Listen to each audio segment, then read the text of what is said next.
Pronto, pessoal, estava colocando para gravar. Eu vou iniciar agora. Hoje a gente vai ver vai ter uma aula um pouquinho diferente. Vai ser com foco em IA. Mas, mais especificamente, como eu sei que vocês já tiveram aula de Machine Learning, vocês já tiveram aulas com Scikit Learning, a gente vai começar hoje uma coisa que não sei se vocês já viram. Talvez sim, talvez não. Mas é uma parte do que eu ensino no Instituto de Deep Learning da NVIDIA, que é um pouco de aprendizagem profunda. Ou Deep Learning, assim. Em outras palavras, é um pouco de Deep Learning. Esse material aqui é adaptado do mesmo material que eu tenho da NVIDIA, tanto que eu traduzi para o português e também enxuguei ele um pouco. Não é um material tão denso quanto esse daqui, tão denso quanto o original, não. Antes de começar, eu esqueci de perguntar. Vocês têm perguntas em relação à aula passada, em relação à lista, em relação a alguma coisa da disciplina? Eu sei que pula essa etapa, mas vocês têm alguma pergunta? Quem tiver perguntas pode. Tudo certo, Nicolas? Pronto, então vou iniciar. Tudo ok, beleza, Gabriel. Vou iniciar agora então. Qualquer coisa pode me interromper, tá?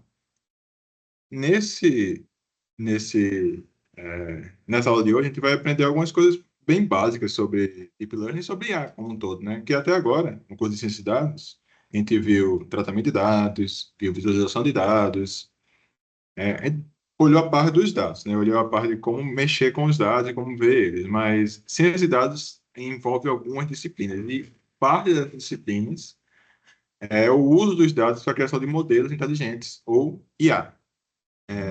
Como eu tinha comentado, existem várias formas de IA. IA é um termo muito genérico. Assim, IA não é só machine learning, IA não é só deep learning, IA é um termo bem genérico.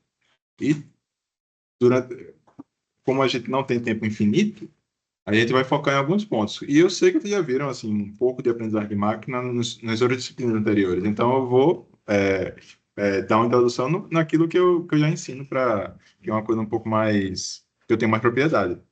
E assim, esse é como eu falei, é um ramo da IA.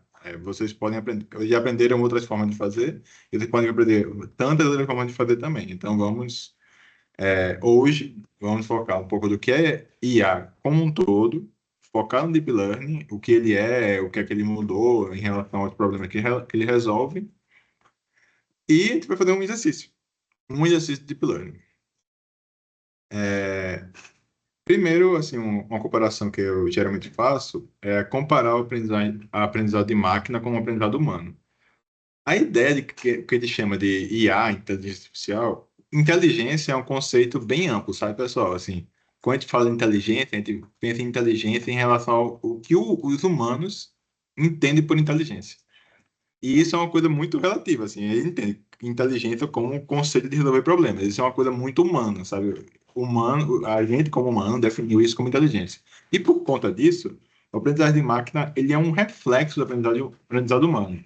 Enquanto o humano tem um modo de descanso, que é o modo que a gente está relaxado, a gente consegue receber estímulos do meio e resolver problemas, e que aprender durante esse modo de descanso, você consegue aprender durante o modo de descanso, a máquina, ela tem um período muito similar, que é o treinamento, que é quando ela recebe estímulos do meio, né, dados de entrada para a máquina, e ela começa a aprender como resolver problema. É o paralelo entre o humano, que ele tem o modo de descanso, que é o modo que a gente está comendo, a gente está vendo, a gente está contemplando, e tem outra faceta do que a gente faz no dia a dia, que é o vai ou racha, é onde a gente põe em prática o que a gente já aprendeu. A máquina também tem essa etapa, que é a etapa de predição, ou seja, a máquina ela tem similar a gente, aprende conteúdo a partir de estímulos externos e com esse conteúdo aprendido, ela vai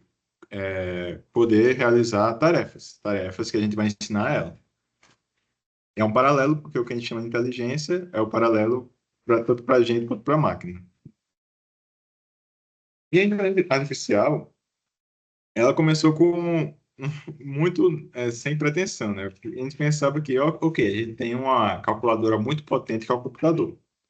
A gente sabe que a gente, nós mesmos somos computadores, né? Somos calculadores muito potentes. Então, e se imaginava no começo da computação que seria muito fácil criar uma inteligência capaz de resolver qualquer problema no computador. Mas com o tempo isso foi sendo visto como não tão simples, assim, não é tão simples ensinar a um computador a resolver qualquer tarefa. Um exemplo muito claro é a classificação de imagens. Imagens é uma coisa que a gente instintivamente entende. Nosso cérebro aprendeu de forma instintiva a saber o que são imagens diferentes. Ensinar isso por meio de regras a um computador não é trivial. E é isso é uma das coisas que foi descoberta durante com os anos. As primeiras redes neurais surgiram em 1950. Conceitos de redes neurais, né, inspirados na biologia. Eram pequenas partes, pequenas funções matemáticas que faziam contas e tinham uma função similar aos neurônios.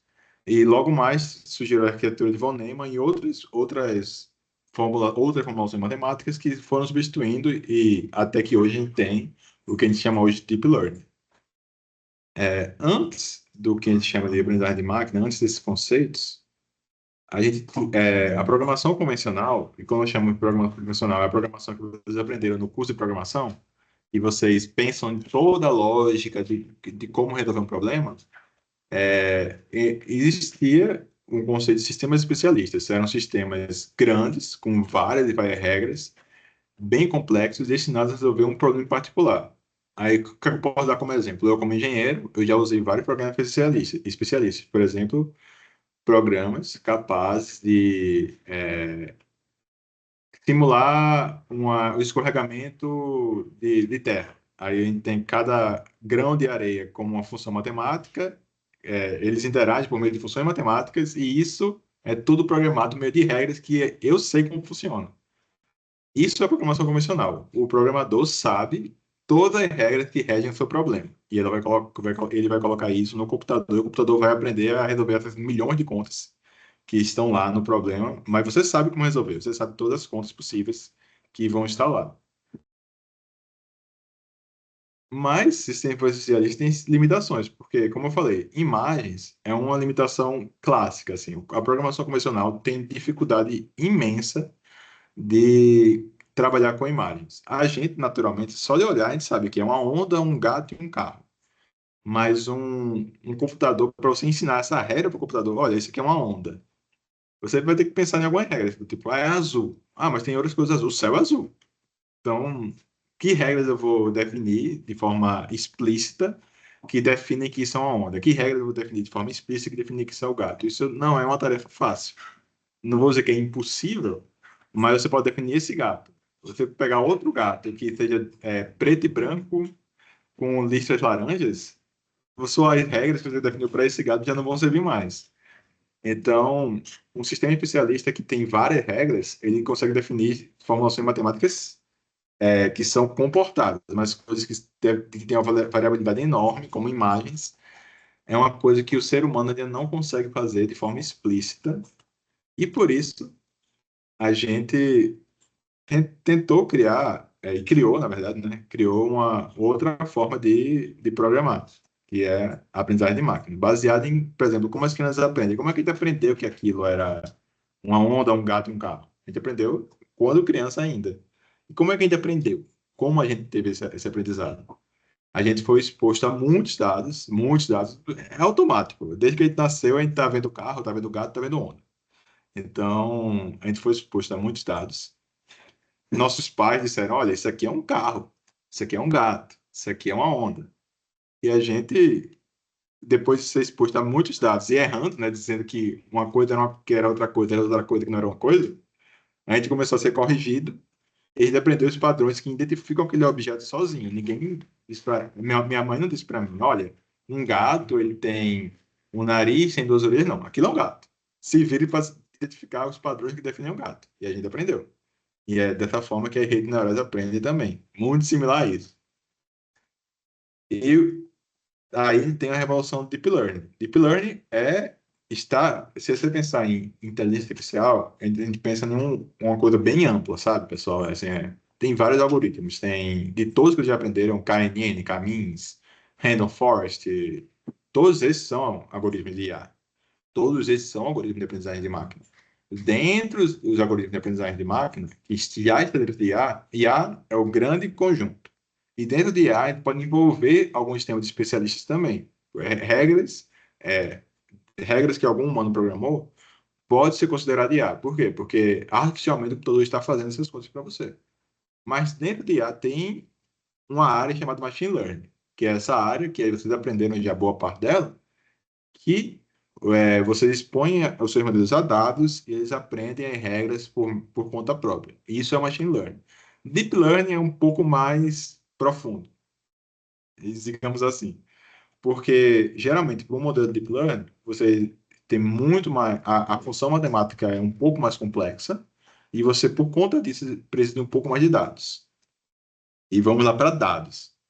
Hoje, por conta da internet, por conta de tudo que a gente passou dos anos para cá, a gente tem muitos dados.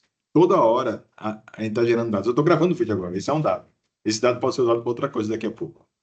Então, dados são gerados a todo momento. Então, isso foi uma coisa que influenciou a possibilidade de conseguir usar esses modelos matemáticos tão complexos. E o poder computacional, assim, todo ano, ou a cada 2 anos no máximo, a gente tem processadores mais potentes e, em particular, GPUs mais potentes. GPUs são, como eu diria, os verdadeiros cérebros que fazem esses modelos de deep learning funcionarem. Por quê? Porque elas não são, diferente dos processadores convencionais, as GPUs conseguem fazer muitas coisas ao mesmo tempo. Porque elas conseguem renderizar imagens. Não sei se vocês já viram, mas uma imagem nada mais é que um conjunto de uma matriz gigante com vários numerozinhos de intensidade de pixel. E a GPU consegue gerar uma imagem dessa com várias contas em vários quadros por segundo. As GPUs são bem potentes. E se ela consegue fazer isso com matrizes de imagem, consegue fazer isso com qualquer matriz. É possível fazer qualquer tipo de conta matricial com GPU de uma forma muito mais rápida que a gente faria no nosso computador, na nossa CPU do nosso computador. Por isso, as GPUs conseguem processar modelos muito complexos com a grande quantidade de dados de forma muito rápida. Então, a combinação de vários dados com GPUs possibilitou ter esses modelos de aprendizagem profunda, Deep Learning.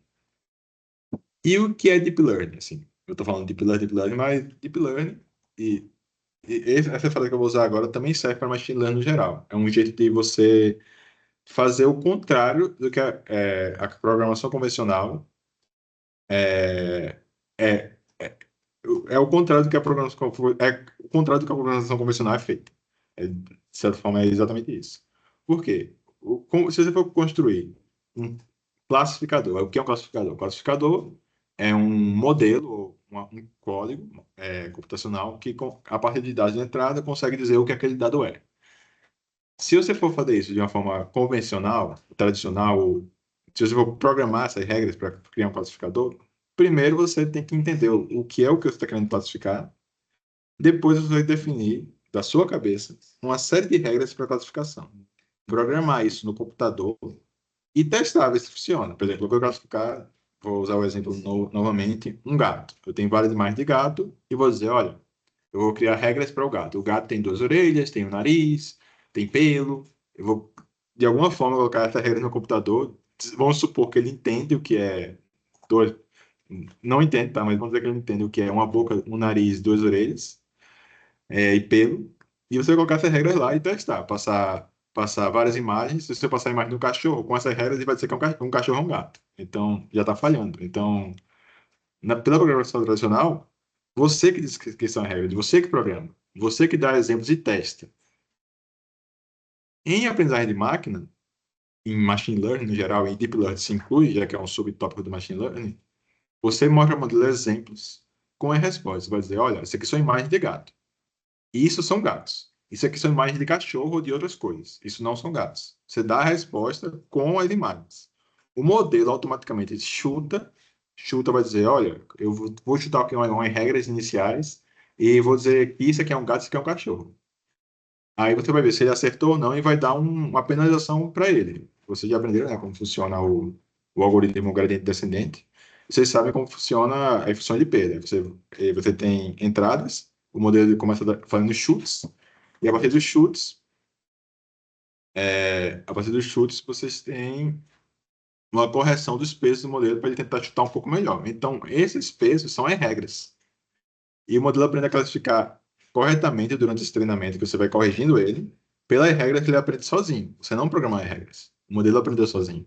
Isso serve para o machine learning convencional que eles aprenderam com KNN, com Random Forest, com outros modelos. E serve também para o Deep Learning. Essa regra é a mesma. O que muda é que o Deep Learning faz isso de uma forma um pouco mais complexa. Mas, de resto, as regras são iguais. O mesmo, é o mesmo tipo de aprendizado, é o mesmo tipo de processo, e é o contrário do que a programação convencional faz. E quando a gente deve usar Deep Learning? Basicamente, ele deve usar em qualquer situação? Não. O Deep Learning, ele é geralmente interessante quando você não tem regras claras do problema que você quer resolver. Você não consegue formular um conjunto de regras bom o suficiente que vai resolver o seu problema. Ou você não tem na cabeça nem como começar a fazer essas regras. Então, o Deep Learning é interessante usar nessa situação. Se as regras são claras, se é um problema matematicamente definido, não tem por que usar Deep Learning. Você vai ter muito mais trabalho do que programar a função matemática que você já conhece. Então, Deep Learning não é para tudo. Você não vai, agora que você vai aprender uma coisa nova, só porque é uma coisa que está na moda, que Machine Learning, IA está na moda. O pessoal quer resolver todo o problema com IA. Não é para isso. IA é usado em situações específicas. Quando é muito complexo ou não é possível formular matematicamente a solução do problema que você está tratando. E como é que o Deep Learning se compara com outras IAs? Como eu falei, o Deep Learning geralmente tem modelos um pouco mais profundos e complexos. O que eu quero dizer com isso? As funções matemáticas que você usa para representar um modelo, ou a função que você usa para representar um modelo, por exemplo, vamos supor que você tem um polinômio, né? Um polinômio de grau 1, que é uma função de uma reta, né? Você tem uma reta representa um, uma pequena parte. Se você pensar no modelo de Deep Learning, você tem vários polinômios de grau 1 em uma camada e fica concatenando com várias camadas. Então você tem polinômios de funções complexas de polinômios concatenados. Isso seria Deep Learning. Enquanto uma reta é só um modelo simples de IA, o Deep Learning são várias retas juntas em função composta. Seria uma coisa mais ou menos assim. Várias funções juntas, treinadas juntas, e que cada função vai ter seu coeficiente, né? Coeficiente linear, coeficiente angular. Cada uma dessas pequenas funções vai ter os coeficientes. E quando você combina essas funções, você tem um modelo de Deep Learning. São funções concatenadas em camadas, e no caso a gente tem funções complexas, que a saída de uma função é a entrada da outra. Então, eu estou falando agora de forma bem chula, de forma bem rasa, mas a diferença do Deep Learning para outras IAs é que você vai ter funções complexas da profundidade que você quiser. Você vai ter o F de H, de G, de N, de X. Basicamente isso. E você pode ter essa profundidade quanto você quiser, né? Contanto que o seu computador consiga calcular os parâmetros para isso. E quanto mais parâmetros você tem, quanto mais concatenada sua função complexa está, mais difícil é calcular esses parâmetros, mais poder computacional ou mais demora. De forma que quanto mais parâmetros você tem, também mais você consegue aprender problemas mais complexos, digamos assim. E a gente vai trabalhar hoje um desses problemas, que está no ramo da visão computacional. Visão computacional é um ramo da computação que lida com imagens no geral. Assim. É usado na robótica, é usado na detecção de objetos. Carros autopilotáveis usam a visão computacional, apesar de não só ela, porque se usar só ela, existem alguns problemas. Mas a visão computacional é usada em todas essas áreas. A gente vai hoje tratar de um problema que, por muito tempo, foi muito difícil para se resolver, que é o reconhecimento de números escritos à mão. Por muito tempo, esse problema de números escritos à mão foi um desafio para os programadores. como é que eu tenho vários números escritos no papel, como é que eu faço para o computador entender que aqueles números são os números de 0 a 9? Regras convencionais conseguem, até certo ponto, até discernir, porque eu sei que o zero é o zero para todos os efeitos, é um círculo achatado, né? Uma elipse inclinada, por exemplo. Aí eu posso definir essa regra. Ah, se tiver um conjunto de pontos que formam um elemento circular, é um zero. Isso é uma regra. Mas e o 9? O 9 é um elemento circular com um traço embaixo? E se a pessoa escrever um novo um pouquinho diferente, porque é um número escrito à mão, depende da pessoa que está escrevendo. Então é um problema bem complexo. Complexo para programação convencional, novamente. Para um modelo de machine learning, é um problema que é até de falta de resolução. E por isso que é o Olá Redes Neurais, o Olá Mundo, o primeiro programa que você vai resolver com Deep Learning. É, é um, é um problema que para o Deep Learning é intuitivo e direto, assim, digamos assim. Você consegue, com uma rede bem simples, com um modelo bem simples, resolver esse problema. E a gente vai lá resolver. Aí, onde é que a gente tem esse notebook? Aí eu vou lá no GitHub da turma, né? GitHub da turma. Deixa eu entrar aqui no GitHub da turma. Mas, Data Science. Aí tem a aula 5, já está aqui, ó, pessoal. Aí, para quem não lembra qual o GitHub da turma, vou mandar aqui no Teams. Eita, aqui no Teams. Não tem não, no Meet.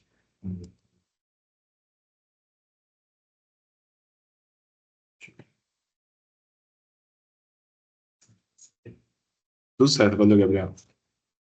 Aí tá aqui o link do GitHub da turma. Aí tem aqui a aula 5.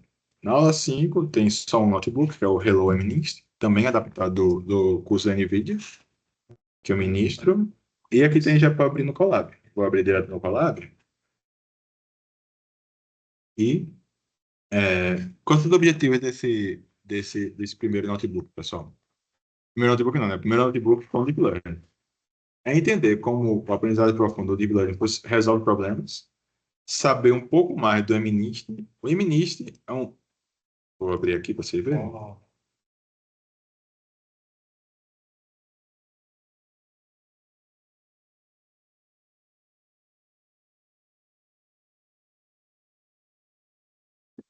É conjunto de dados, mas...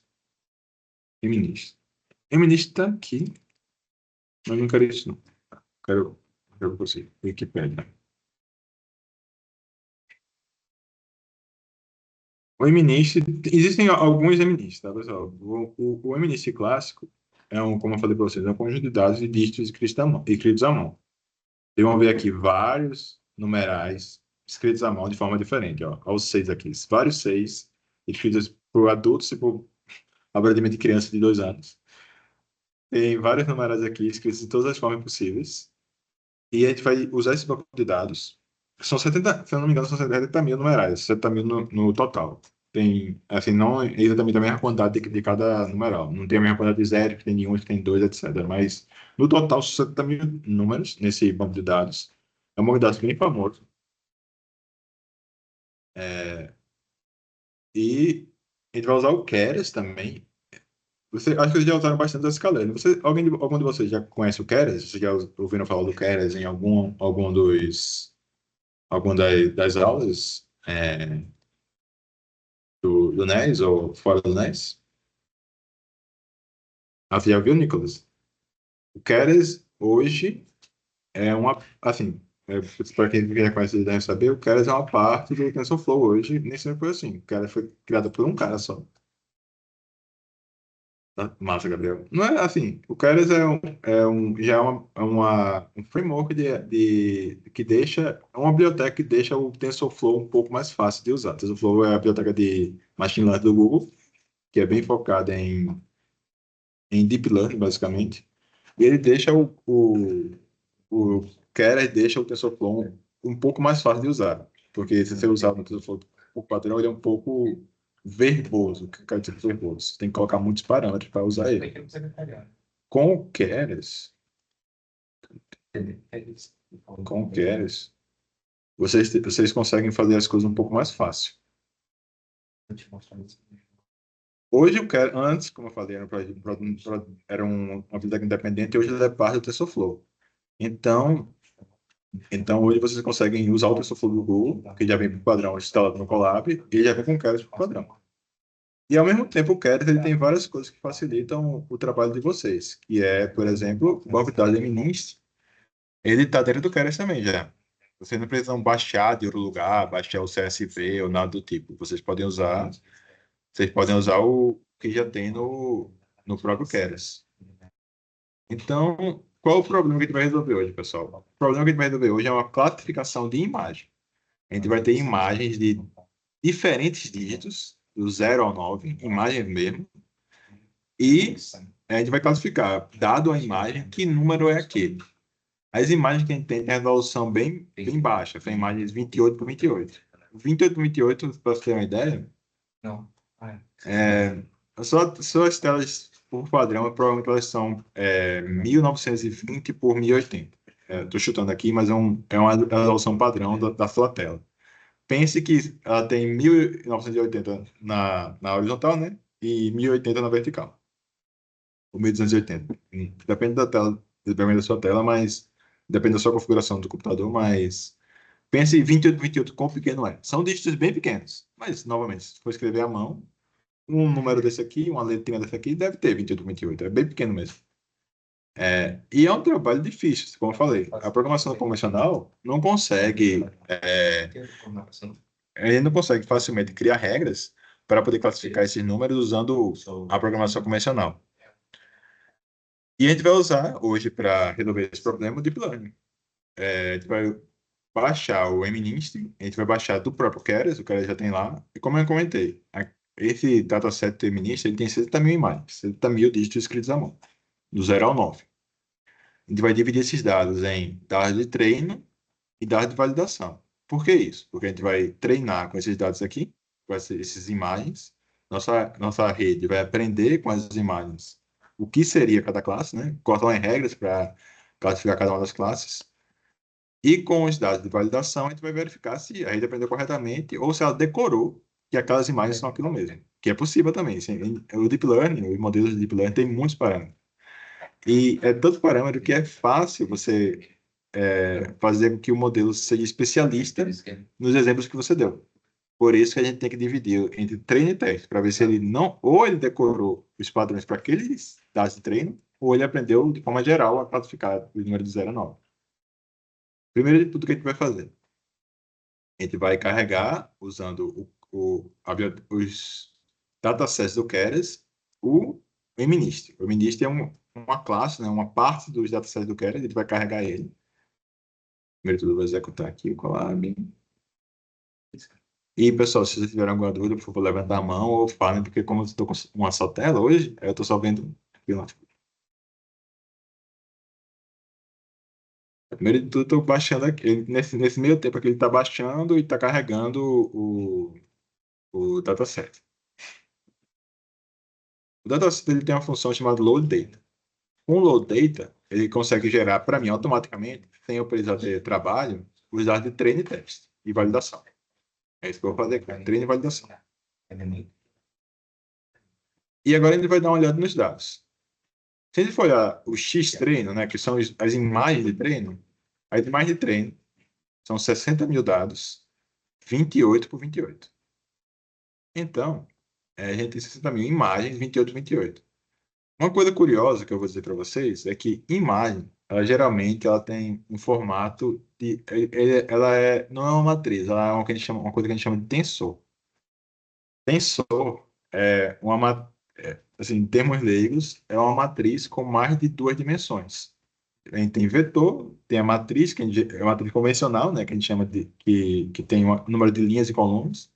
E um tensor, ou uma matriz tridimensional, é uma matriz também, mas que em vez de ser só linhas e colunas, ela tem linhas, colunas e tem profundidade também. Uma, hum? Seria um tensor, a gente chama de tensor. É uma matriz que tem mais de duas dimensões. Um tensor é qualquer matriz que tem mais de duas dimensões. É um nome que a gente pode dar para a matriz. Uma imagem, geralmente, ela é um tensor. Ela geralmente tem mais de duas dimensões. Ela é 20, por exemplo, seria 28 por 3. Alguém chutaria por que isso? Alguém tem alguma ideia?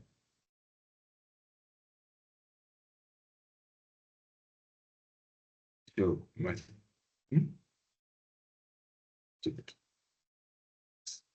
3 pixels. Deixa eu ver se eu acho aqui mais. Mas eu achei mais cedo a imagem. Pronto. Uma imagem. Vamos pegar essa imagem aqui do Abraham.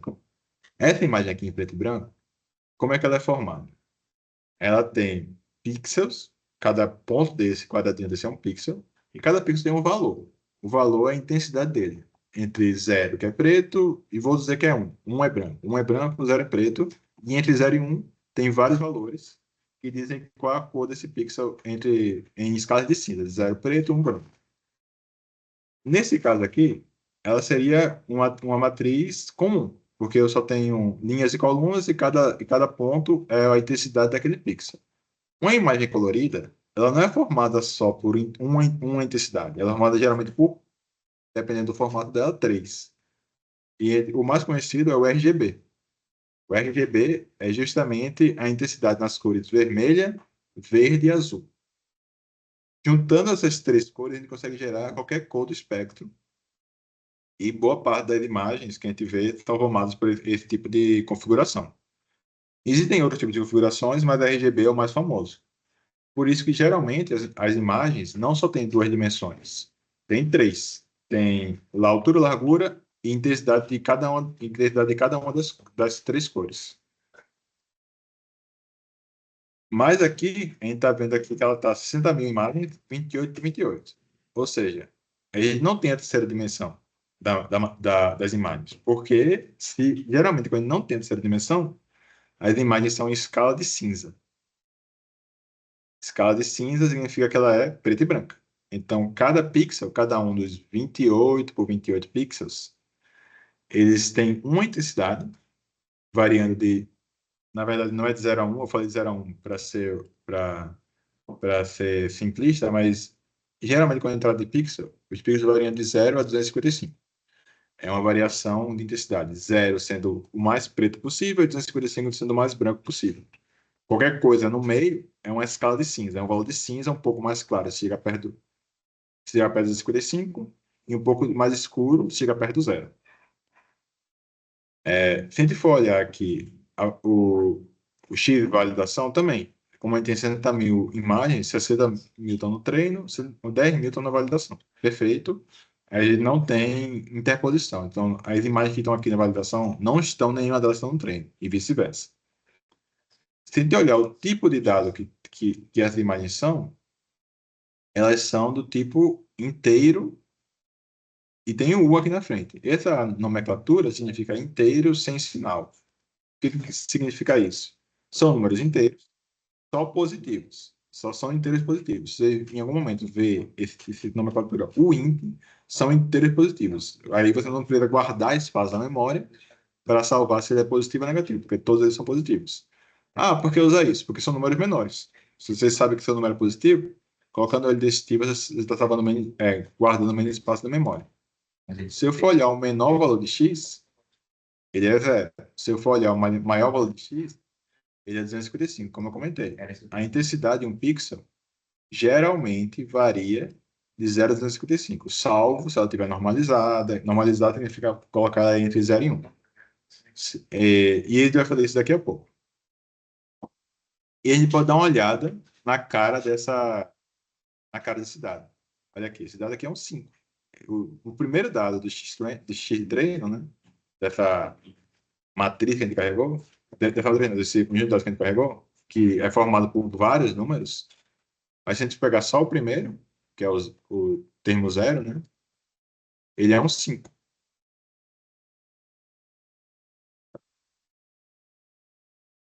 Aqui. A gente vê um número 28 e é o número 5 aqui. Ele já voltou para a gente. Se a gente mostrar o dado são vários zeros, onde é preto, aí vai aumentando a intensidade, né? 18 é um pouco mais claro, 126 é cinza, até chegar no 55 que é branco, branco. Se a gente olhar para a imagem mesmo, para a imagem como ela é.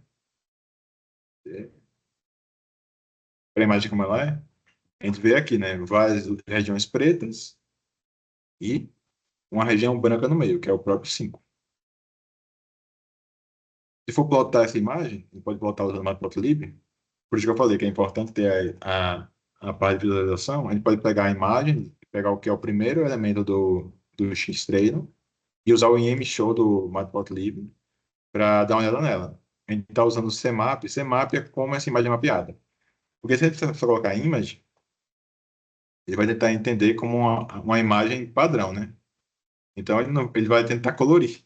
Porque imagens padrões são coloridas, mas a gente sabe que a nossa imagem não tem três canais de cores, não tem RGB, só tem um canal que é a intensidade. A gente tem que especificar para o Matplotlib que a gente está usando uma imagem em preto e branco. Botou aqui corretamente. Esse é o número 5. Se a gente pegar a primeira entrada, não a entrada zero, tem o número zero. É assim por diante. Cada entrada vai ser um número diferente. Cada elemento do X-treino vai ser um número diferente. E se a gente olhar qual é a classe do Y de treino zero, tem que ser o 5, né? Porque a gente está vendo o 5 aqui, não pode ser outra coisa. Então é o 5. A gente tem a imagem e a classe correspondente no Y. E assim por diante. A gente vai ter imagem, classe, imagem, classe. E vamos preparar os dados para treinamento agora. A gente já viu como são os dados, já viu a imagem dos dados, e agora a gente vai preparar esses dados para treinamento. A gente vai fazer alguns processos aqui, pessoal. Alguns processos vocês conhecem, que é normalizar os dados da imagem. Normalizar os dados nada mais é que colocar ele entre 0 e 1. Por que isso? Porque isso ajuda os nossos modelos a aprender um pouco melhor sem fazer alguns pesos serem muito grandes. O que eu quero dizer com isso? Se a gente tiver dados entre 0 e 55, tem regiões da imagem que vai ser tratada por alguns pesos da rede que podem ter pesos um pouco maiores por conta essa ordem de grandeza maior que 100. Então, a rede seria muito sensível a mudanças dos dados. Então, geralmente, é comum a gente normalizar entre 0 e 1, para qualquer caso, não só para imagens. A gente vai transformar as etiquetas, ou seja, os labels ou as classes do Y, em categorias.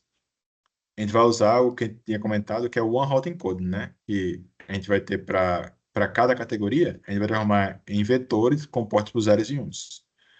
E uma coisa nova, que a gente não tinha feito até agora com dados convencionais, e isso é muito comum para dados de imagem, a gente vai achatar os dados de imagem. Porque a gente vai usar um modelo agora, um modelo que uma coisa comum de usar com imagens são convoluções. Convoluções são redes neurais especializadas para trabalhar com imagens. A gente pode usar para outras coisas, obviamente, mas imagens foi onde surgiu a inspiração de usar convoluções 2D principalmente. Nesse primeiro exercício, ele não vai usar convoluções, ele vai usar o tipo de rede neural mais simples possível, que é a concatenação de funções simples, que a gente chama de camadas densas. Cada camada é uma função composta da camada anterior. Então, para isso, a gente vai ter que transformar os nossos dados, que são matrizes, em vetores. É comum, e quando eu falo comum, maior parte dos nossos algoritmos de machine learning usam vetores. Poucos são os algoritmos de machine learning que são capazes de lidar com matriz por padrão. Por isso, geralmente, quando a gente está trabalhando com matriz, a gente tem que fazer o processo de transformar essa matriz em um vetor. E esse processo é comum para outras partes da matemática também, mas aqui a gente vai fazer de uma forma bem específica, que é usando uma coisa do próprio NumPy. O NumPy, ele tem uma função chamada reshape. Reshape, ele pode transformar o nosso x, ó, se a gente colocar aqui no X-Train, o shape dele, novamente, é 60.028, 28. 28, 28, se eu for querer pegar essa matriz, 28, 28, cada uma delas, e transformar num vetor, esse vetor vai ter 684 entradas. Então, o que eu faço com o reshape? Eu peço para o NumPy, que é a função padrão dele, transformar o meu X-Train desse shape aqui, que são 60.000 exemplos, 28 por 28, em um vetor, um vetor de vetores, né? Um 60.000 exemplos de tamanho 684. Cada matrizinha, 28 por 28, vai ser transformada em um vetor de tamanho 64. Usando o reshape, isso é feito de forma direta. Tem como fazer isso com conta? Tem. Existem várias contas para é, vetorizar matrizes. Mas a gente vai fazer isso de forma automática usando Redshape. Aí, se a gente for olhar agora o shape do X de treino e de X de validação também, todos eles agora não tem mais, não tem mais o número de exemplos de entradas 28, 28. Agora eles têm esse tamanho aqui. Tenta pegar o X de treino zero, ele agora é um vetorzão. Ele não é mais a matriz, é um vetorzão de tamanho 684. E agora a gente vai normalizar os dados. Normalizar, como eu comentei, significa transformar os dados em uma distribuição entre 0 e 1. Valor máximo sendo 1, valor mínimo sendo 0. Como eu conheço esses dados e sei que o maior valor deles é 255, que é o maior valor de pixel possível, de intensidade de pixel, então basta eu dividir meu dado, os dois dados, tanto de treino quanto de validação, por 255. E isso vai normalizar meu dado. Aí, se eu olhar agora o dado, ele não é mais um inteiro. Ele é um float, ou seja, é um número real. É um número real variando entre 0 e 1. O valor mínimo sendo 0,0 e o valor máximo sendo 1. E esse foi minha segunda transformação. Primeiro, eu vetorizei minhas matrizes. Agora, eu normalizei meus valores. E, por último, eu vou fazer o categorical encoding, ou transformar meus dados de saída, né, as classes em categorias. Qual eram minhas classes, pessoal? Cada imagem representa um número de 0 a 9. Ou seja, minhas classes são 0, 1, 2, 3, 4, 5, 6, 7, 8, 9. Principalmente para resposta ou para o target, né, que é o Y, e principalmente para o Y, tá? Para outras variáveis também é importante, mas principalmente para o Y não é interessante eu deixar nesse formato 0, 1, 2, 3, 4, 5, 6, 7, 8, 9. Por que isso? Nas funções de perda, ou seja, durante o treinamento, se eu, num processo de treinamento, meu modelo estiver aprendendo e chutar que a classe de um número que é 2 é 7, a diferença. Trava um pouquinho? Tá normal? Posso repetir sim. É, o que que significa esse categoria encode? Se eu tiver uma imagem que é o número 2 e meu modelo, enquanto estiver aprendendo a chutar o número 7, o erro disso, de 7 menos 2, vai ser 5. Mas se em vez de 7 ele chutar que é o 3, o erro vai ser 1. Mas, na verdade, se ele errar a classe, o erro deveria ser o mesmo. Porque não importa se, apesar de parecer para a gente que é, 3 é mais perto de 2 que o 7, isso para classificação não é verdade. 7 e 2 são só duas classes, assim, elas não estão nem perto nem longe uma da outra. Elas estão tão distantes. O 7 está tão distante do 2 quanto o 3 está distante do 2. São classes diferentes de forma igual. Eu não posso pegar um número que é o 2 e chutar que é o 3. Isso, a rede tem que ser punida durante o treinamento da mesma forma. Se eu manter eles, principalmente no Keras, né, que o Keras usa. Alguém levantou a mão? Gabriel, pode falar. Pode falar.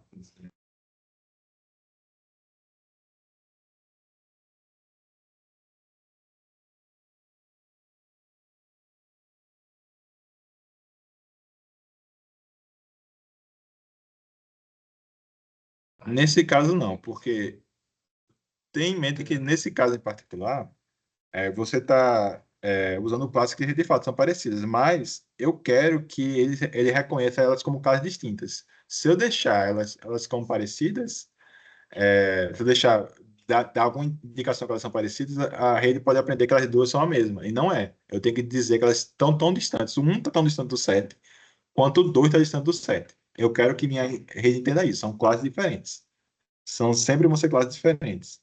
Aí, nesse caso, mesmo você sabendo que elas são parecidas, você não vai fazer nada. Assim, você vai igualmente dizer que o 1 e o 7 são tão diferentes quanto o 1 é diferente do 2. Pode ser que durante a predição, quando você for usar ela de fato, pode ser que ela chute que o 7 é 1, porque ela aprendeu padrões no 7 que são similares aos padrões que ela aprendeu para o 1.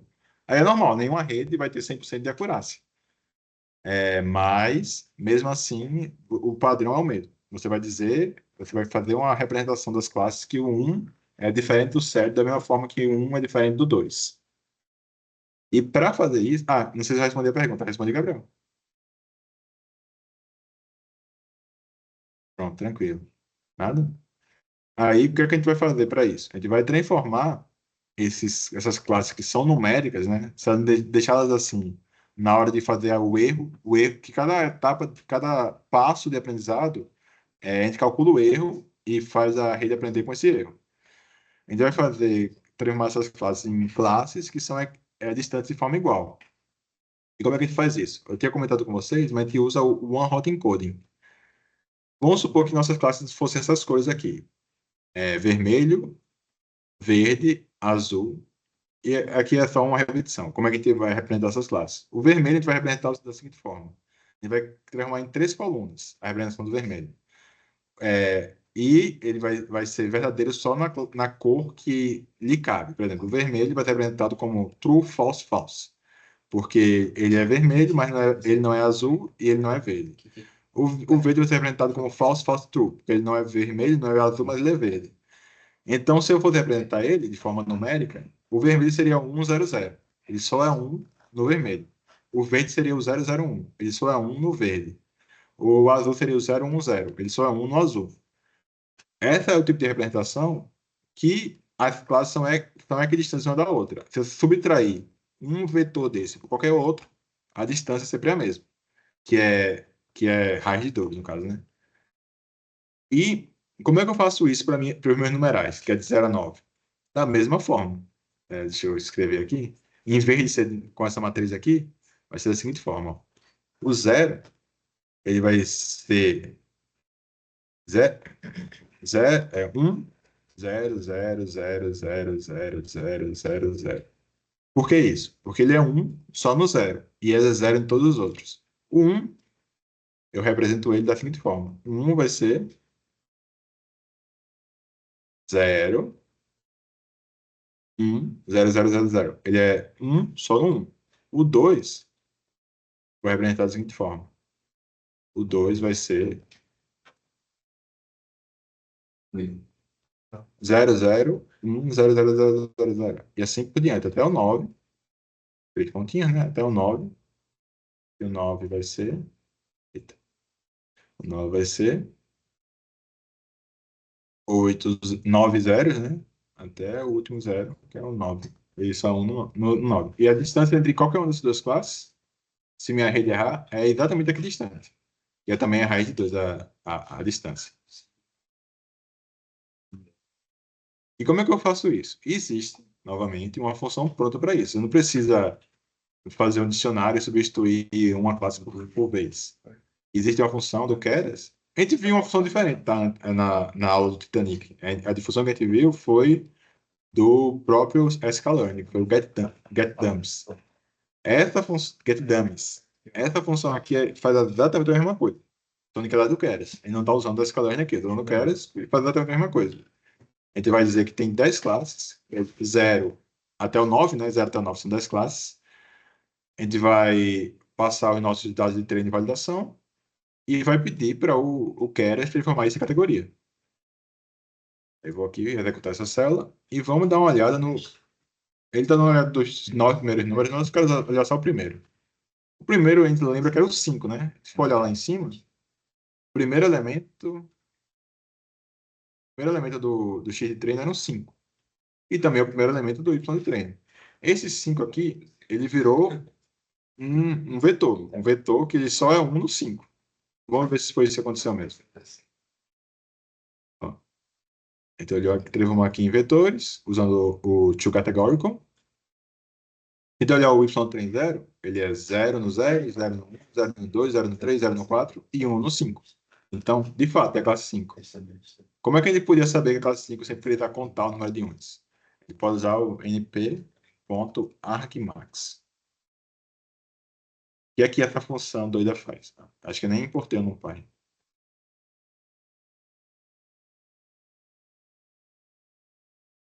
que essa função argmax faz? Ela diz para você qual é a posição do maior valor. O maior valor aqui é 1, a posição dele tem que ser o 5. Então, ó, é o 5. Esse NP no 64 você pode dizer que tipo ele é, mas ele é o 5. Então, a posição 5 é a posição de maior valor que tem aqui. Logo, essa classe aqui, esse array tem a classe 5. Não sei se ficou claro para vocês. Mas, basicamente, aquela função diz para a gente onde é que está o 1. O 1 está na posição 5, porque essa é a classe correspondente à classe 5. Alguma pergunta, pessoal? Qualquer coisa pode levantar a mão, pode me interromper, se tiver alguma dúvida. Até agora, a gente fez o que a gente chama de pré-processamento. A gente pré-processou os dados de entrada, que é o X, os X, e pré-processou os dados de saída, que são os Ys.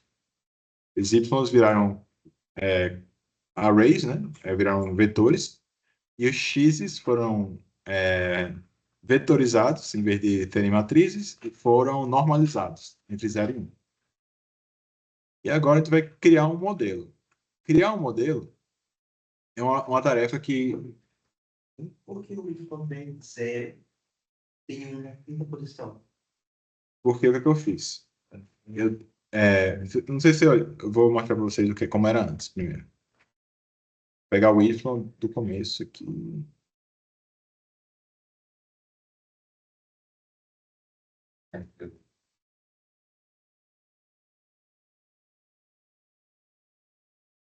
Carregar de novo o Y. Aqui.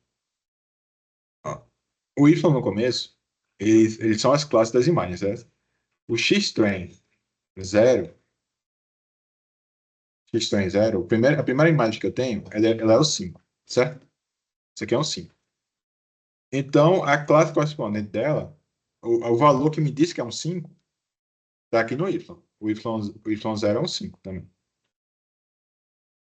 E quando eu transformar ele em um vetor, a representação dele em vetor ele é representado da seguinte forma. Ele é 0 em todas as posições, menos na posição da classe dele, que é a posição 5. Tá certo. Entendeu? Eita, não é um 5, não.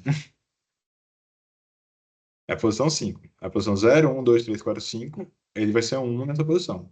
Porque eu transformei esse numeral, que era o 5, em um vetor usando o One Hot Encoding, né? Que é pegar... tinha 10 classes, então cada uma das classes é representada por um vetor, e o 1 se localiza somente na posição correspondente ao número.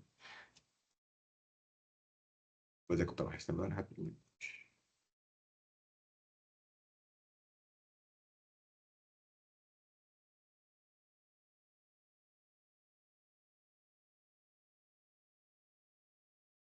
Aí aqui está o 5. Se eu olhar os outros, se eu colocar aquele 0 a 9, cada um foi transformado em um vetor diferente. O segundo elemento era um 0. Então, o 1 está na posição do 0, que é a primeira posição. E assim por diante. E agora a gente passa pelo processamento, ele vai criar um modelo diferente do que a gente vê em outros algoritmos de machine learning, que o modelo já está lá pronto. Por exemplo, a gente vou fazer uma função linear, uma regressão linear. E já tem a função da reta pronta. Se a gente for fazer um caminho, tirando alguns parâmetros por padrão, a formulação já é pronta. O KNN também. Em Deep Learning, ou em rede neural em geral, a gente tem que definir como é que é o nosso modelo. Nosso modelo é composto por três partes principais. Uma camada de entrada, que é a que recebe a imagem, para o modelo poder processar. Camadas ocultas, que são funções compostas, que recebem a imagem, recebem os dados de entrada da camada de entrada e processam esses dados. Essas funções separadamente, né, que funções compostas são funções que são executadas uma depois da outra. A gente executa uma função, a saída dessa função é a entrada de outra função. Essas funções, na rede neural, recebem o nome carinhoso de neurônios. Neurônios tem esse nome porque, similar ao neurônio humano, né, é uma função matemática que recebe a saída de outro neurônio. O neurônio recebe um dado, que é um impulso nervoso, ele faz um cálculo desse dado e passa para frente para outro neurônio.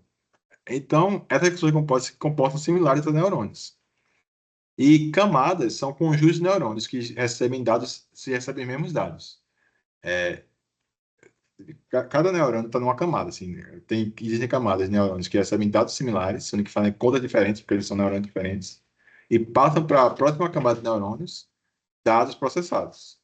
Então, a gente chama conjunto de neurônios de camadas. E existem camadas de entrada, camadas ocultas, que fazem os cálculos, e camadas de saída, que vão tentar adivinhar qual é a classe da sua imagem. E aí, como é que a gente vai criar esse modelo? Usando o Keras, a gente tem uma função chamada sequential. O sequential permite que a gente crie um modelo vazio, e a partir desse modelo vazio, a gente vai adicionando camadas. Vai dizer, olha, adicione nesse modelo camadas com esses neurônios aqui, desse formato. Adicione depois dessa primeira camada uma segunda camada. O sequential permite a gente fazer isso. A gente só inicia o sequential. A gente vai primeiro criar uma camada de entrada, como eu comentei. Nesse primeiro exercício, a gente vai usar só camadas do tipo densa. O tipo densa, deixa eu tentar mostrar aqui. É, dense layers. Tipo denso são camadas que são camadas que são totalmente conectadas. Cada neurônio de uma camada densa passa a saída dele para todos os neurônios da segunda camada. E é mais ou menos assim que uma rede neural profunda se parece. São cada círculozinho desse aqui é uma função. Ele recebe dados e passa para frente os dados calculados para a próxima função. Por isso que a gente tem funções encadeadas, os compós encadeadas. Então, isso são camadas densas. São camadas matemáticas puras e simples que recebem vetores e fazem cálculos e passam para frente os vetores. Camadas densas, por padrão, não recebem matrizes. Por isso que a gente teve o trabalho de transformar nossas imagens matriciais em, em arrays, em vetores. Para adicionar uma camada densa, a gente vai pegar o nosso modelo. O modelo é o sequential que está vazio. E vai usar um add. Deixa eu ver se já executei aqui. Não executei aqui. O add, ele adiciona uma camada. Ele está adicionando uma camada densa com 512 neurônios. Significa que a gente tem 512 dessas bolinhas aqui. É uma camada dessa aqui da... Não, essa aqui não foi uma boa imagem. Deixa eu pegar essa aqui. Essa aqui. Não. Pronto, isso aqui tá... Pronto, isso aqui tá ótimo. É uma camada dessa daqui na vertical, que tem, em vez de ser 4 bolinhas, tem 512 bolinhas. Ah, é muita bolinha? É para imagem é até pouco, sabe, pessoal? Imagem, geralmente, se você pensar em 28, 28, tá aqui o número, né? Tem 584 números de entrada, que são as intensidades de cada pixel, para essa camada densa. Essa aqui, input shape, é o tamanho da entrada. Essa aqui é a entrada do nossa imagem. E units é a quantidade de neurônios, que por acaso também é o tamanho da saída, porque cada neurônio tem como saída um número.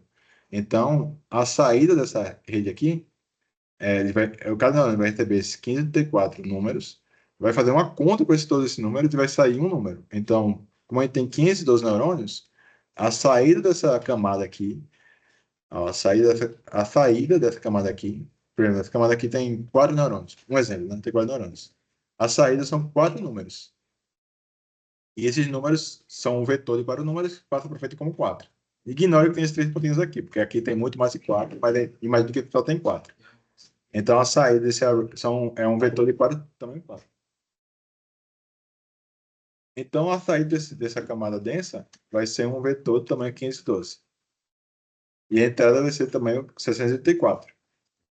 E tem um outro parâmetro aqui, que é a função de ativação. A função de ativação é um ReLU. O que é o ReLU? O ReLU é uma função linear, ou seja, similar ao que você conhece aí. Uma função linear é uma reta, né? A vezes x mais b.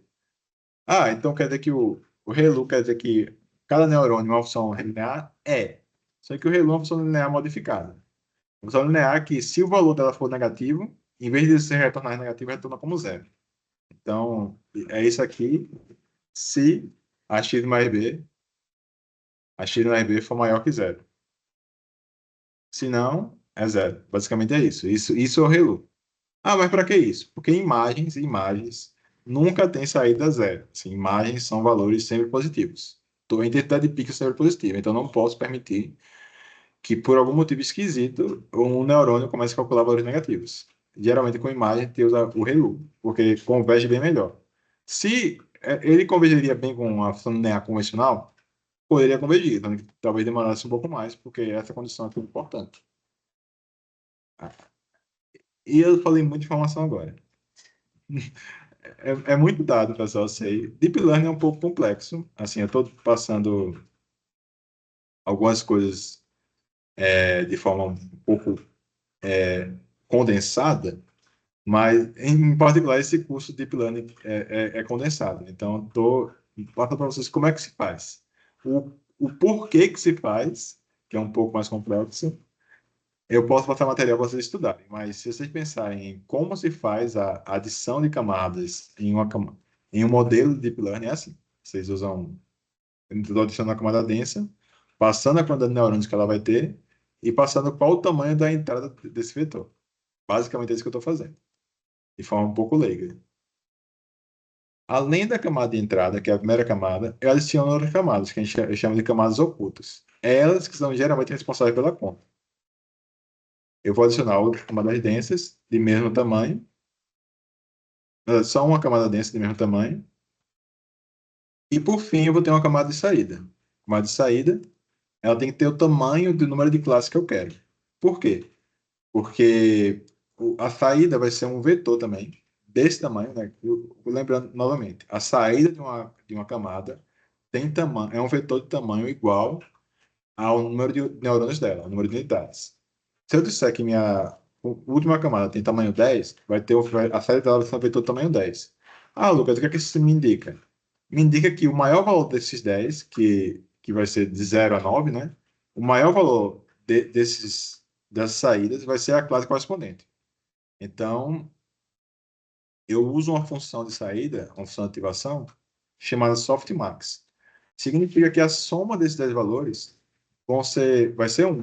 E cada um dos valores vai ser a probabilidade de ser aquela classe. Então, por exemplo, vamos supor que eu tenha a saída 0, é, 0.05, 0.01, 0.0.0, 0.0, 0.3, 0.3, aí 0.0, 2, 3, 4, 5, 0.0, 0.0, 0.65, 0.0. Vamos supor que a saída do meu modelo de IA, que aprendeu a classificar dígitos, seja essa aqui. É um exemplo de saída.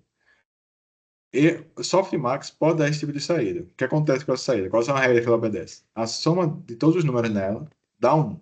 Isso é o softmax.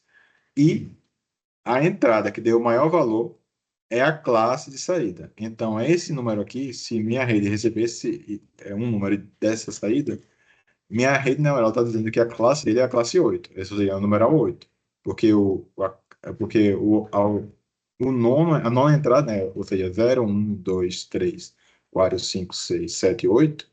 Eu acho que tem faltando um zero aqui. 7, 8. A entrada número 8 tem uma maior probabilidade. Então, significa que a classe é o 8. Essa é a saída da minha rede. A saída da minha rede vai ser um softmax e esse é o tipo de saída que a gente pode esperar. Se a gente usar aqui, fazer o seguinte, converter para NumPy e aplicar o argmax para dizer que classe é essa. Tem que ser 8 ou eu errei o número de... É o 8, tá vendo, pessoal? Porque a maior probabilidade é o 8. Se vocês quiserem saber a classe de uma rede que a saída é um softmax, você pode usar o argmax. O vetor vai ser grande, mas para você não precisar apontar, usem o argmax. O argmax vai dizer que classe é que tem a maior probabilidade. E agora a gente adicionou nosso camada de entrada, adicionou nossa camada oculta, adicionou nossa camada de saída. Com isso, ele criou uma rede neural bem simples, assim, é bem simples mesmo. Só tem 3 camadas. Geralmente, uma rede neural é profunda, tem, às vezes, centenas de camadas. Eu acho que, por exemplo, a gente vai ver uma que é o VG16, que é uma rede focada em imagens, que ela tem, acho que, 28 camadas. Essa rede de 3 camadas é uma rede bem simples. Ela tem essas camadas aqui, que são camadas densas, totalmente conectadas. E porque elas são totalmente conectadas, ou seja, cada neurônio dessa aqui se conecta com todos os outros, ela tem 669 mil conexões. Cada conexão é um peso similar a um coeficiente que ela vai descobrir que valor daquele peso ela tem que colocar lá durante o treinamento. Então, são 600 mil valores. Se você pensar na regressão de uma reta, que é só A vezes X mais B, AB, AB de X mais B, AB de X mais B, só tem dois parâmetros a descobrir, que é o A e o B. Então, quando você faz a regressão de uma reta, você tem dois parâmetros. Nessa regressão aqui que a gente vai fazer, nessa regressão, não, nessa desclassificação, que também não deixa de ser uma regressão, a gente tem 600 mil parâmetros, 669 parâmetros. Então, poder ver a diferença do tipo de ajuste que a gente está fazendo. É um ajuste com um bocado de coeficiente. Só muda a quantidade de coeficientes. Por isso que eu falei nos slides que o que muda. Cadê? Tinha falado em algum lugar. Não lembro qual slide foi, mas eu falei o que muda é a complexidade, é a quantidade de coeficientes.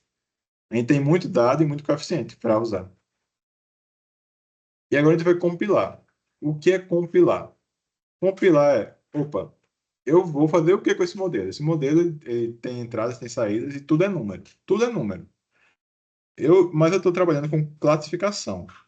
Classificação, como eu comentei com vocês, ele vai pegar essa saída e vai tentar calcular qual das saídas é provavelmente a classe que a entrada é.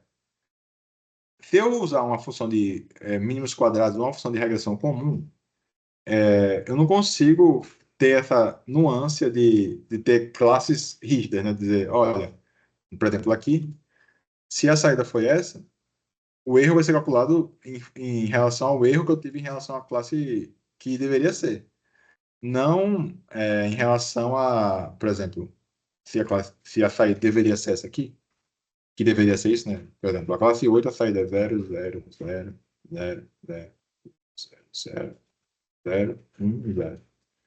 Tem duas formas de fazer esse erro. E essa saída aqui está correta. Isso aqui é 100% de acerto, porque isso aqui é 8, isso aqui é 8. Mas se eu fosse usar uma função de erro de mínus quadrados, a diferença desse vetor para esse vetor não é zero. Um exemplo. Não é zero porque, apesar de ter dado a classe certa, ele não deu 100% de certeza que a classe era certa. Tem números aqui no 4, no 3, tem números aqui no 0. Então, um classificador ignora esse tipo de erro. Ele só quer saber o erro de classe. Se ele diz que a classe está certa, a classe está certa. O erro é zero. O erro, esse vetor aqui e esse vetor aqui para o classificador é a mesma coisa. Está dizendo que esse aqui é a classe 8, esse aqui é a classe 8. Então, para eu ter uma função de perda dessa forma, eu uso a categorical cross entropy. É uma função de perda específica que diz que se a classe é a mesma, o erro é zero. Se a classe deu diferente do que era para ser, aí o erro é igual para todas as outras classes. E agora eu vou treinar o modelo. Treinar o modelo, o que é que eu vou fazer? Eu vou passar a unidade de treino para ele, vou passar as etiquetas, ou seja, valores de y para o treinamento, e vou dizer o número de vezes que o modelo vai passar por todos os dados para tentar aprender. Porque, não sei se você já, acho que vocês já viram alguns modelos de machine learning, e, assim, o modelo mais clássico de machine learning é o que a gente chama de ajuste ou ajuste linear. O ajuste linear, você pegar uma reta e tentar fazer ela passar por vários pontos, deixa eu mostrar aqui. Ajuste linear. Ajuste linear é um jeito de você pegar vários pontos e tentar achar a reta que melhor se passa por eles, que tem o menor erro quando você passa quando você está representando esses pontos por essa reta. Quando você faz isso, você pode tentar passar pelos pontos de várias vezes para tentar achar a reta ótima, porque cada vez que você passa pelos pontos uma vez, você inclina um pouquinho ela de forma que o erro fica menor. Aqui é similar. Não é uma reta, é uma função composta de várias outras funções, não tem só dois parâmetros, 600 mil parâmetros. Não dá nem para imaginar como é que é o gráfico dessa coisa. Mas, igual a reta, toda vez que você passa pelos dados, você ajusta um pouquinho esses 600 mil coeficientes. Ajusta um pouquinho. Então, você tem que dizer quantas vezes você vai tentar ajustar esses coeficientes. Quantas vezes você vai passar por todos os dados de forma a tentar ajustar esse coeficiente. E você, a gente vai dar uma olhada nos dados de teste para ver como a saída, como ela está aplicando nos dados de teste. Por quê? Porque a gente treinou com alguns dados, ela aprendeu nesses dados de treino e quer ver se no dado de teste o valor é similar, ou se ela está só aprendendo para o treino. Então, como é que a gente faz isso? A gente vai pegar o nosso modelo, que a gente acabou de criar, adicionando camadas e colocando uma função de perda, usar a função fit para passar para os dados de treino, que é xtrain e ytrain, dizer o número de épocas, que é quantas vezes ele vai treinar em todos os dados. Verbose é só para dizer se ele vai dar aqui a saída de validação. Você pode dar verbose zero, ele treina sem falar nada, mas eu quero ver os valores de validação, de acurácia e de validação de treino. E eu vou passar aqui dados de validação, que é o X de validação e o Y de validação. E eu vou treinar agora. Quando eu treino, tem aqui a acurácia. Essa acurácia aqui é a acurácia de treino. Essa acurácia de treino, ela está entre 0 e 1, né? Quanto maior, mais perto de 100% de acerto. E como eu falei, se ele acertou a classe, ele acertou. Mesmo que o valor não seja 1 lá. A gente está vendo aqui a acurácia de validação. Está bem alto também.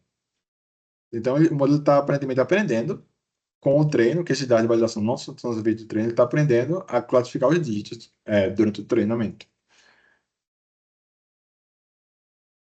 Vamos esperar um pouco mais e vou fazer uma mudança daqui a pouco, pessoal. Ó, vocês podem ver que para treinar em todos os dados, a cada vez que ele passa por todos os dados, está demorando 21 segundos. Aí eu estou usando a CPU para treinar. Esse meu notebook não está rodando em GPU ainda. Eu vou mostrar para vocês como é que a gente faz para rodar em GPU. E qual vai ser a diferença de rodar em GPU ou não.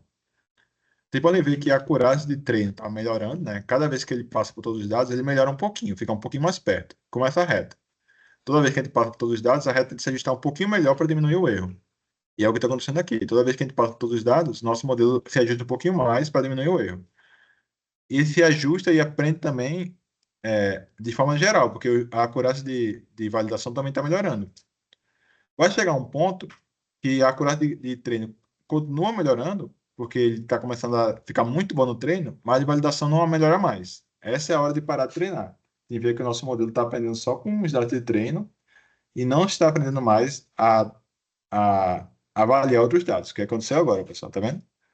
Acabou de acontecer. A acurácia de validação parou de aumentar, diminuiu, inclusive, mas a acurácia de treino continuou aumentando, porque o nosso modelo só aprende com os dados de treino, né? Ele não está olhando o grau de validação. E se isso acontece, significa que ele pode ficar especialista em dados de treino e não saber classificar dados não vistos. E uma rede neural ela é feita para, na verdade, classificar dados não vistos. Os dados já vistos só servem para ela aprender como fazer o processo. E agora eu vou fazer uma coisa é, diferente. Eu vou alterar o tipo de execução para rodar em GPU. Vou colocar para rodar em GPU e vou executar tudo. Para ter bem a diferença de velocidade. Lembra desse número aqui, ó, 21 segundos. Ou 19, perto de 20. Para ver quanto tempo vai ser em GPU.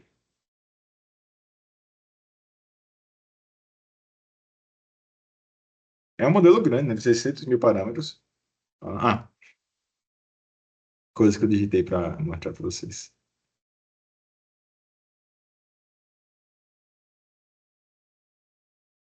Isso aqui também.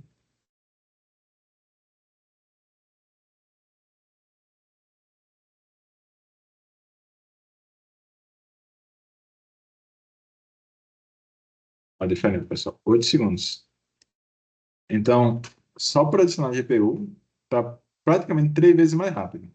E não é a GPU nem a melhor GPU do mundo, é a GPU mais simples que eu tenho no Colab. Então, a GPU ela é bem importante nesse processo de treinamento de rede neurais. Por isso que eu falei, GPU e quantidade de dados são as duas coisas que avançaram para a gente ter modelos complexos dessa forma. É, aí, pessoal,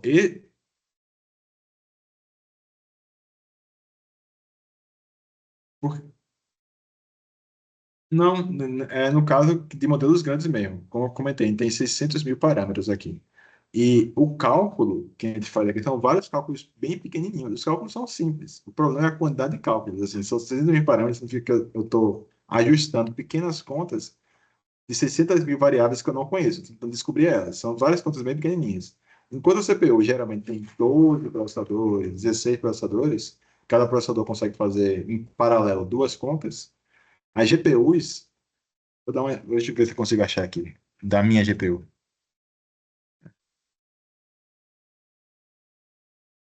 Yeah. Consigo achar aqui, né, as configurações.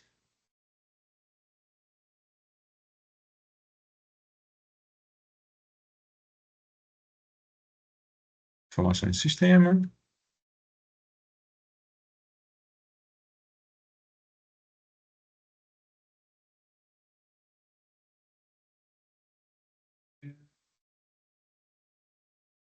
Número.